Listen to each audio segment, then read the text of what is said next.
This homeowner was having trouble with drainage on both sides of her home, and this is what we did to fix it.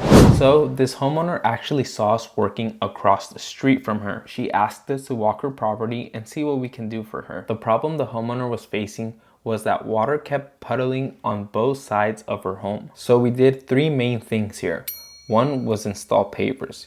Then we also connected all the gutters on the side of her home and made sure we had a good slope with the pavers away from the home. So on our first day here, we got here with all of our equipment and the guys, and the first thing we did was actually remove some fences, start the excavation process, and getting things cleaned up. Once we got everything cleaned up, we started doing the drainage process. Since we're connecting all the gutters, we have to trench and make sure we have a good slope, because all this water is going to the front of the house near the street. At the moment, we don't have a trencher, but I'm pretty sure this is going to be one of our next investments. Once we have the trench ready, we can begin connecting all the gutters. We're using a 3-inch SDR35 pipe. This pipe was designed for this type of function. And to the right of the screen, you can see a funky little connection where the homeowner at first did not want to get rid of the concrete slab they had there.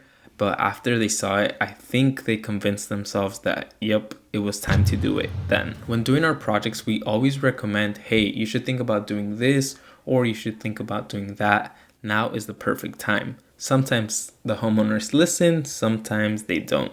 But we always make a suggestion because we're there and it's the right time to do it. So while all this is happening, the same thing is occurring on the other side of the property because she was having trouble on both sides. We're connecting gutters and you see us creating a trench along the grass so all that water goes out to the front of the street. And now you can see that the old concrete that was there was ripped out, and we're doing the excavation process on this part now. When we're doing walkways or patios that there's only going to be foot traffic, we excavate 8 inches down and add 5 inches of base rock. Then we compact the base rock, and in this case we're using a rammer or jumping jack. We also have a 1,000-pound compactor that we bring for most of our projects, but the area was just super reduced here and it was really hard to get that machine in. Once we had our base rock ready, we did our bedding layer, and that was it for our second day here.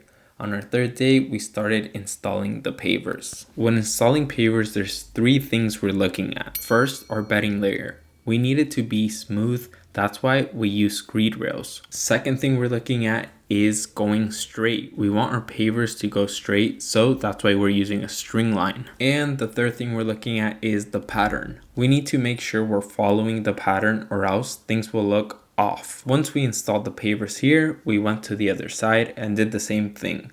And there was actually minimal cuts that we made here, so we could begin preparing our edge restraint. Let me tell you what an edge restraint is. So an edge restraint is where our border piece, our last piece of the pattern, sits. It's sitting on concrete. Typically we do 4 to 5 inches of concrete, rebar, and some piers. Piers are holes in the ground that go about a foot deep, and we fill that up with concrete. Once our edge restraint was done, we can do the compaction process. We compact once without polymeric sand and then again with the polymeric sand. We do that because we check for low spots like we're doing right here, fixing any low spots, and then we put the polymeric sand. Once the sand goes in, the pavers have been locked. The last official step is to clean everything and wash the pavers. At the end, the homeowner was very happy with how her pavers turned out, and she even made us move her grill over to the new paver patio area. If you're thinking about doing pavers for your home and you're in the San Jose area, feel free to send us an email right here or leave a comment and we'll get back to you. Thank you for watching, and if you like these type of videos, leave us a like and a comment.